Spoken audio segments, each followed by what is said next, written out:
Hi and welcome to my channel, So Sarah Sewed. In today's video, I'm just going to be doing a bit of a Sunday sewing chat. So talking about my week, what I've been sewing and what my plans are for the coming week. So I hope you'll stick around. I'll start off with what I'm wearing today.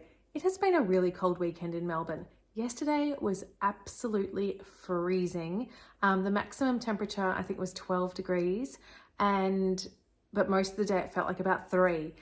And lucky me, I got to stand outside on an oval while my son played soccer at a birthday party for about 2.5 hours. It was freezing, so I've been wearing my woolens this weekend and getting some more wear out of those. The one I'm wearing today I absolutely love. This is the Novice sweater by Petite knit, and I knit it with a 4-ply beautiful wool from White Gum Wool. Just in a natural colorway, it was this one. And then I held it with a strand of mohair from Woolen Works. And the colorway I used was Neon Lights. And it's given this beautiful, it's quite a lemony yellow kind of color in the natural light with these pops of different colors through it as well.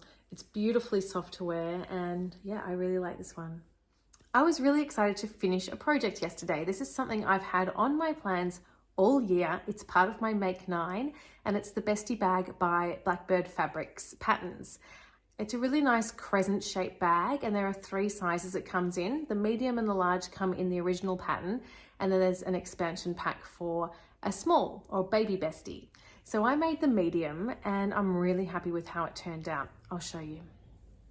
It took longer than I was expecting to make this because I was waiting for bits and pieces of notions that I hadn't realized I didn't have, or I'd ordered incorrectly.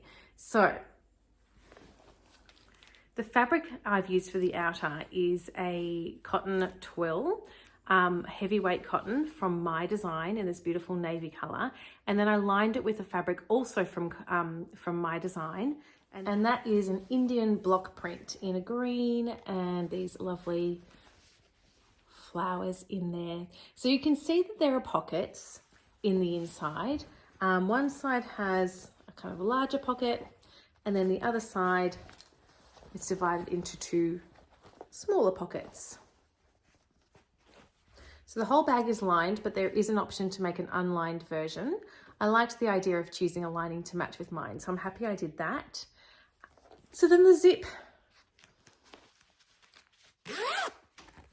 I found it really difficult to find the specific size of zip that you need for this pattern. You need a closed end number 5, 38 centimeter zip from memory. And I tried to find that. But in the end, I bought some zipper tape that I could then cut to my own length and attach some zipper pulls, which really wasn't that hard. I found a really good tutorial from Sally Tomato, I think, from memory, but I'll link it in the description box, the one I used, because it only took 2 goes and it was attached and fine.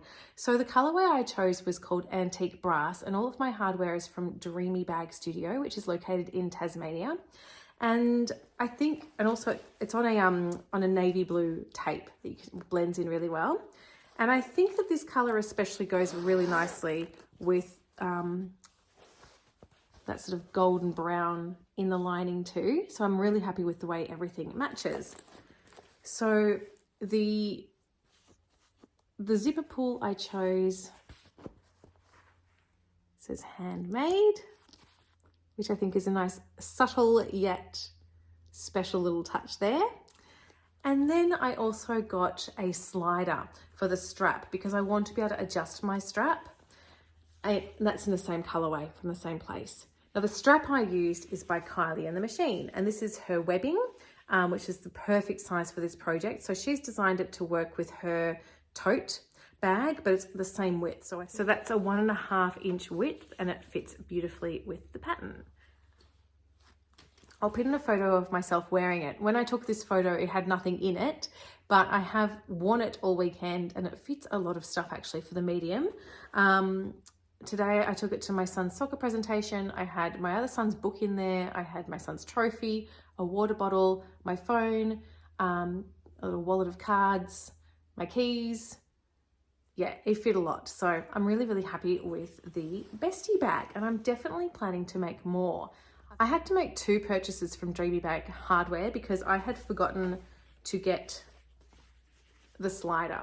But by that stage, I was really enjoying the bag making. I'd found that the zip had gone in really nicely, and I thought this is a fantastic way to do zips.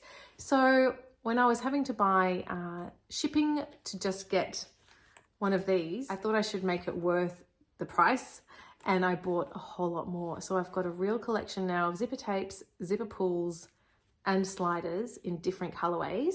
And I'm looking forward to making some of these for Christmas presents this year. I think this will be a great present for my teenage nieces and potentially some sisters-in-law, maybe my kids' teachers. I haven't decided yet, but I'll see how I go. I might make the mini one next and see what that size feels like. And also I'm just planning to use scraps for those ones. I've got quite a bit of corduroy in a few different colors that would work really nicely as a bestie bag. And I've got plenty of quilting cotton that I think would work really nicely as a lining. So now I've got the other notions that I need. It should be a nice, simple sort of scrap busting project that I can make for presents later this year. That bestie bag was actually on my Make 9 for 2024. So at the start of the year, I carefully thought about 9 projects I'd like to get made this year. Some of them were sewing, some of them were knitting, some of them were simple, some of them were more complicated. And the bestie bag was right in the center of my grid. I've now actually finished the top 2 rows of my grid. I've got 6 projects made up and just 3 to go. One of those 3 ones left I've actually got underway at the moment, and then the other 2 are quite big projects as well. But I do have 3.5 months left still in 2024, so it is still my intention to get my entire grid filled. I'm really finding myself motivated by that Make 9, and I'm still finding that I still want to make everything on that grid, so that's really good. Sometimes people will find that halfway through the year that their ideas change or their tastes change. But for me, I'm still very keen to get all of those things done. But I do have to say I am still quite intimidated by the quilt coat project that I've got down there in those final 2 projects. So I will still try my best though. So while I was waiting for my Dreamy Bag hardware deliveries to happen, I did make a start on another project, and that is the Nell Dress by Tilly and the Buttons. Now, one of my friends who I work with, she's also a keen sewist, and she went to the Variety Hour warehouse sale, which was I think in July. She surprised me one day. I turned up to my desk and there was a piece of fabric that she had given to me from that sale, which was very unexpected and very kind of her. And it's this beautiful bright print, floral large scale print. Now, so the Variety Hour patterns, they're very vibrant, very bold, and I absolutely love this colorway. So I've been enjoying making the Nell, and I'm actually at the point now where I need to sew down the front plackets, do the buttonholes, add buttons, and hem it. So I've really made some good progress on this dress this week. I've been very impressed with the instructions on this pattern. They're very clear and easy to follow. Everything's coming together really nicely. I've decided to, I think most of Tilly and the Buttons patterns have a 5-inch seam allowance, which I take advantage of and do French seams where I can because I don't have an overlocker. So my side seams are all French seamed. My shoulder seams were also French seamed. One thing I would probably do differently if I was to make this again, and I could do some unpicking and do this for this one too, is that the facing, it's quite a wide facing, but it's not tucked under because you just finish it and that will get sewn down. I would probably next time just turn it under so that you don't see that edge, just because, yeah, my stitching is never going to be quite so neat, not having an overlocker. But yeah, that's just one little thing. And I've done the patch pockets. She does have a tutorial and it's mentioned in the pattern if you'd like to add side seam pockets instead. But wanting to do the French seams down the side, it's just much simpler for me to add patch pockets. And so that's what I've done on this one. So I'm looking forward to finishing that. Tomorrow I'm going to go and visit Spotlight and get thread, because I've run out. I just used what I had so far to create the dress, but now there's going to be visible top stitching, so I want to get a really nice match for that section. So I'll go to Spotlight and find matching thread for that. And I'll also visit Button Mania and find some matching buttons. And I should have that finished within the next couple of days because I'm actually on holidays this week. I've got a whole week off. My school broke up a week earlier than my children's school. So I've got a week to myself while they're at school this week, and I'm planning on doing a lot of sewing. Once my children have been in bed recently, I've also started cutting out a couple of new projects just to get a head start while I wait for the thread that I need to continue with that. So I have cut out my Seneca shirt. Now, a couple of weeks ago, I had a video out where I showed 3 ikat fabrics that my mum had bought me while she was in Bali earlier this year as a birthday present. And I asked for people's feedback about which one I should use to make the Seneca shirt by French Navy. And it was a very clear winner that the teal fabric was the favorite. So I washed that fabric and I started cutting that one up. I thought carefully about how I wanted to cut this. I did have enough of the fabric to do the whole thing on the grain. But because this pattern has a back yoke and it also has a front patch pocket, I decided to do those 2 sections on the cross grain. So I'll show you what I mean. So here's the sleeve pattern that's cut out on the grain. So most of the shirt will look like that, but then the back yoke piece is cut that way, and I've also cut the patch pocket that way too. And then I decided to keep a little bit of the selvage for that patch pocket, which with this line at the top. I've got enough fabric left over if I decide that I don't like the look of that once that's, you know, sort of pinned into place on my front bodice section. But hopefully I'll like that hopefully I'll like the way that all comes together. And yeah, once I finish the Nell, this will be my next project. And I cut out one more project as well this weekend. A nice quick one. It is a Jackson tee by Helen's Closet, and it's in a Dupes Designs fabric that I ordered earlier this year from their print on demand service, which isn't running anymore.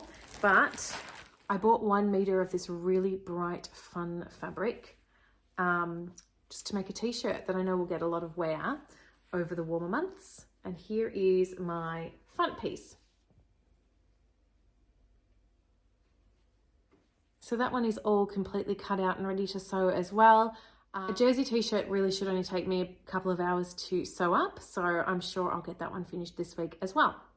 The forecast for this week, unfortunately, isn't all that warm. I was hoping for a lovely sunny week while I was on holidays, but it does look like it's going to rain most of the time. Luckily for me, really my only plans are, you know, a bit of exercise and a lot of sewing each day, so doesn't really matter if it's raining. I was hoping to do some outdoor exercising, but I think most of mine will have to be at the gym instead. I've also been plugging away slowly but surely on my Instant Crush sweater by Joji Locatelli, and I'm now at the ribbing part of the bodice. This is the first colourwork item I've ever knit, and it has been quite slow, and it's also knit in 2 strands of mohair on quite thin needles. So it's taking me a while, but we're getting there.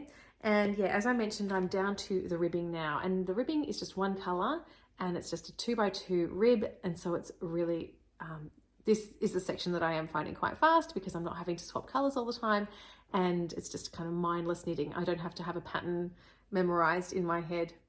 So I need to do that for 3.5 inches. I'm probably at about 3/4 of an inch at the moment, and then I'll get to move on to the sleeves. When I look at this, I am still nervous that just the sleeves they look to start too high to me. There's just not a lot of shoulder before the sleeves, but maybe I'm imagining it, and hopefully it'll all turn out, because yeah, this is taking me forever, and I love the colors, I love the design, and it would be a real shame if I didn't get to wear it in the end. So once I've finished the bodice, I'll try it on. It'll be easier to try on when it's not on needles. I'll get a better feel for how it fits. But yeah, I think tonight I'll probably do a bit more on that, and hopefully move on to the sleeves within the next few days as well. So that's everything I've been up to this week. Thank you so much for joining me as I just share a little bit of what I've been getting up to. This week I'm planning to film a little bit each day, so hopefully that will be a little bit interesting for you. My plan is to show you what I'm wearing and also what I'm getting up to. I'm expecting a delivery this week, so I'll share that when that arrives. And yeah, just looking forward to having your company as I go about my sewing and knitting this week. So I hope you've enjoyed today's video and I hope to see you in the next one. Bye bye.